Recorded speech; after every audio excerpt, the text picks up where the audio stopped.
Deputy CM Vijay Sharma ने विभिन्न मुद्दों पर पत्रकारों से चर्चा की। विजय शर्मा झीरम घाटी के उस दर्दनाक स्थल का दौरा करेंगे जहां नक्सली हमले में कई नेता, सुरक्षा बल और ग्रामीण शहीद हुए थे।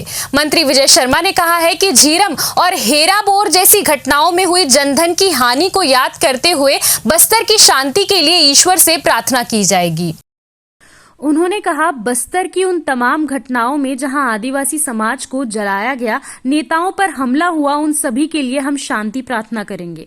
छत्तीसगढ़ में डिजिटल ग्राम पंचायत की शुरुआत पर डिप्टी सीएम विजय शर्मा ने कहा कि अब ग्राम पंचायतों से सीधे फाइनेंशियल ट्रांजैक्शन की शुरुआत होगी। पेंशन योजनाओं का लाभ सीधे पंचायतों से मिल सकेगा। साथ ही रेलवे टिकट, मॉल और फिल्म टिकट जैसी सुविधाओं के लिए भी समांतर व्यवस्था खड़ी की जा रही है। उन्होंने कहा, हम चाहते हैं कि ग्रामीणों को घर बैठे अधिकतम सुविधाएं मिले, पंचायती तकनीकी रूप से सशक्त बने। छत्तीसगढ़ में शुरू हुआ आवास सर्वे पखवाड़ा को डिप्टी सीएम विजय शर्मा ने कहा कि छत्तीसगढ़ में आज से आवास सर्वे पखवाड़ा की शुरुआत हो गई है। मुख्यमंत्री विष्णुदेव साय खुद बस्तर में सर्वे की शुरुआत करेंगे। इसके बाद अलग अलग दिन विधायक, मंत्री, जिला अध्यक्ष और जनपद अध्यक्ष भी एक एक आवास का सर्वे करेंगे। अब तक 6 लाख आवासों का सर्वे पूरा हो चुका है। सरकार का लक्ष्य है कि हर पात्र परिवार को प्रधानमंत्री आवास योजना का लाभ जरूर मिले।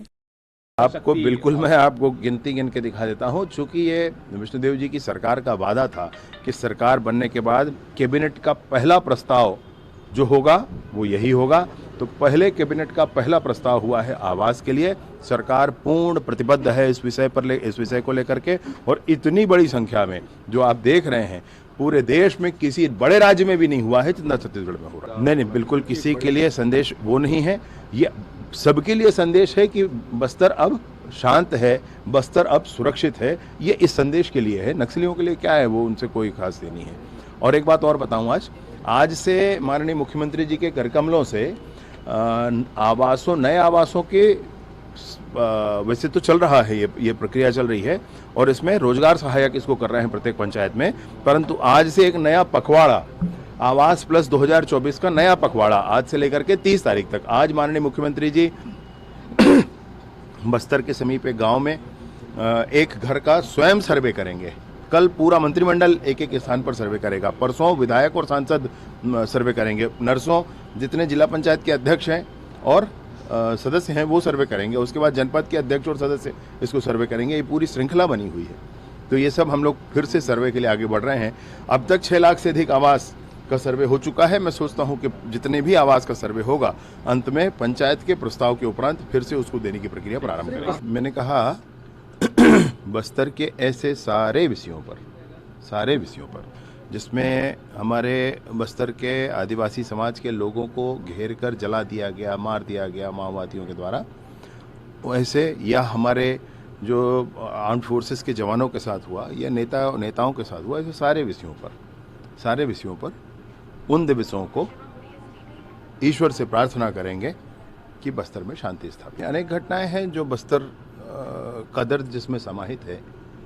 वर्षों से आप देख लें, झीरम है, ताड़मेटला है और एर्राबोर जैसी घटनाएं हैं। इन सारी ही घटनाओं में जिसमें जनता के जनधन की बड़ी हानि हुई है, इन सारे ही विषयों पर उन दिवसों को बस्तर की शांति हेतु ईश्वर से प्रार्थना करेंगे। बस्तर तो स्वर्ग है भैया।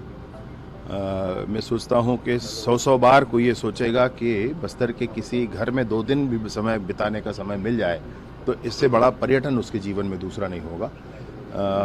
विष्णुदेव जी की सरकार की ये पॉलिसी बहुत अच्छी है, बहुत काम की है और आने वाले समय में इसका अच्छा परिणाम होगा। माननीय विष्णुदेव साय जी की जब सरकार बनी तब तक जो आवास पूर्ण थे, उन आवासों को जो आप छोड़ देंगे तो शेष आवास जो उस समय अपूर्ण थे और जिनकी स्वीकृति नहीं हुई है, इन सबको मिलाकर 18 लाख हमारा है, जो हमारा गणना था प्रारंभ से ही।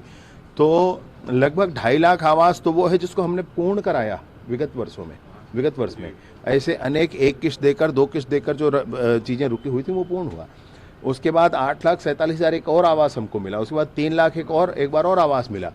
तो 8, 3, 11, 12, 13, 13.5, 14 लाख हमारा आवास होता है। और उसके बाद अभी 3 लाख आवास और आएगा, ये 17 लाख होगा। और हमारा PM जनमन का हमने आवास बनाया है 32,000, वो है।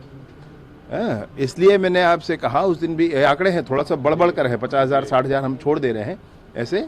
इन सारे आंकड़ों को जब आप लेंगे तो कुल मिलाकर के हमारा लक्ष्य जो है वो समय पूर्वक पूर्ण हो जाएगा। शीघ्र ही माननीय शिवराज सिंह चौहान जी हम सबके बीच में आएंगे और छत्तीसगढ़ की जनता को 3 लाख से अधिक आवासों का एक सौगात और देकर जाएंगे। नहीं, ग्राम पंचायतों से फाइनेंशियल ट्रांजैक्शन शुरू हो, जितनी भी तरह के पेंशन की योजनाएं हैं वो पंचायतों के माध्यम से ही लोगों को लाभ उसका मिल जाए। ग्राम पंचायतों में जितने भी किसी को रेलवे की टिकट बुक करनी हो तो ग्राम पंचायत से हो जाए, किसी को किसी मॉल में पिक्चर बुक करनी हो तो ग्राम पंचायत से हो जाए, किसी को अपना रिजल्ट देखना है तो ग्राम पंचायत से हो जाए। ऐसे अनेक विषयों पर पहले हम कोशिश कर रहे हैं कि ग्राम पंचायतों में एक पैरेलल व्यवस्था खड़ी हो CSC के माध्यम से और अन्य संस्थाओं के माध्यम से इंफ्रास्ट्रक्चर डेवलप हो। अभी 1460 ऐसे ग्राम पंचायतों में कल अनुबंध हुआ है माननीय मुख्यमंत्री जी की उपस्थिति में। CCN शार्क न्यूज के लिए ब्यूरो रिपोर्ट।